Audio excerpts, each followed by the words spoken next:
তো আমরা এই গুড রিডার ক্লাস 7-এর এই চ্যাপ্টারটির 6.8 যে কাজটি রয়েছে সেটি এখন দেখব।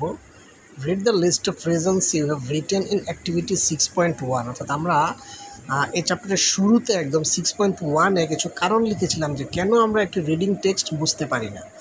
এখন সেই কারণগুলো আবার পড়ব এবং আমরা এই টেক্সটটি এই পর্যন্ত পড়ার পরে নতুন কী কারণ বের করতে পেরেছি সেগুলা আমরা এখন আমাদের এই নিচের টেবিলটাতে ফিল আপ করতে হবে। যেমন একটা দেখিয়ে দেওয়া হয়েছে, যেমন in you list one of the reasons is new words. আমরা প্রথম লিস্টে লিখেছিলাম যে অনেক নতুন শব্দ ছিল টেক্সটটিতে যেটি আমরা বুঝতে পারিনি, কিন্তু এখন but now you came to know that you didn't use contextual clues. তো নতুন শব্দগুলো বুঝতে হলে আমাদের কি করতে হয়, আমরা এই টেক্সটে পড়েছি যে কনটেক্সচুয়াল ক্লু ইউজ করতে হয়, বাস্তবধর্মী কোনো সূত্র ব্যবহার করতে হয়, সেটি আমরা আগে জানতাম না।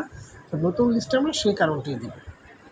যেমন previous list of reasons new words, আর প্রেজেন্ট লিস্ট অফ রিজনস এখানে আসবে unknown or new words and didn't use contextual clues. Unknown নতুন ওয়ার্ডস বুঝতে আমরা কনটেক্সচুয়াল ক্লু ইউজ করিনি। এছাড়া আমরা পূর্বের লিস্টে দিয়েছিলাম আরও কিছু কারণ। তারপর আমরা একটা কারণ লিখেছিলাম ডিফিকাল্ট টপিক। তো আমরা টপিকটি কঠিন ছিল আমাদের বুঝতে, যার জন্য অসুবিধা হয়েছে। আর প্রেজেন্ট লিস্ট অফ রিজন আমরা লিখতে পারি যে আমরা টপিক নিয়ে, আমরা একটু আগে পড়েছিলাম একটা নোটে যে টপিক নিয়ে নিজের মতো করে পূর্ব জ্ঞান কী আছে সেই সম্পর্কে কিছুটা ভাবা যেতে পারে।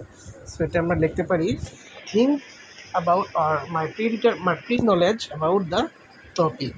এটা নিয়ে আমরা ভাবতে পারি, এটা একটা পয়েন্ট আমরা লিখতে পারি। তারপর আরেকটা পয়েন্ট লিখেছিলাম বেশ difficult sentence structure, complex sentence structure. So যখন সেন্টেন্সগুলো জটিল হয়, কঠিন হয়, তখন সেখানে কি করতে হয়, আমরা কিন্তু এই যে উপরে নোটটিতে পড়েছি, যে একটি নোট ছিল, দেখে নোটটিতে একটা পয়েন্ট ছিল আমাদের রিড অ্যান্ড রিড কেয়ারফুলি, বারবার পড়া। আমরা কিন্তু সেই পয়েন্ট এখানে, আমরা এই পয়েন্ট এখানে অ্যাড করতে পারি, রিড অ্যান্ড রিড কেয়ারফুলি। এটা আরেকটা পয়েন্ট আমাদের হতে পারে। তারপর আমাদের পূর্বের কারণগুলোর মধ্যে একটা কারণ ছিল আমরা আশেপাশের শব্দগুলো দিয়ে যে একটা শব্দ বোঝা যায়, অর্থাৎ একটা শব্দের মানে কিছুটা অনুমান করে বোঝা যায়, সেটা সম্পর্কে খুব একটা ধারণা ছিল না। তো সেটা কিন্তু আমাদের এই নতুন নোট পড়ার পর আমরা স্ক্যানিং এবং স্কিমিং সম্পর্কে জেনেছি। সো এটা কিন্তু আমরা একটা পয়েন্ট হিসেবে এখানে উল্লেখ করতে পারি। সো এটা আমরা এইভাবে লিখতে পারি, knowing about scanning and skimming. এটা আমরা প্রেজেন্ট লিস্ট অফ রিজনস করে লিখতে পারি। তো এইভাবে আমরা এই দুটো করে ফিল আপ করবো। এবং এই আমাদের অ্যাক্টিভিটি 6.8 পরের অংশে রয়েছে 6.9। এখানে একটি অনুবাদ রয়েছে, একটি টেক্সট রয়েছে বেশ কয়েকটি, তো সেটি আমরা পর্যায়ক্রমে শেষ করব।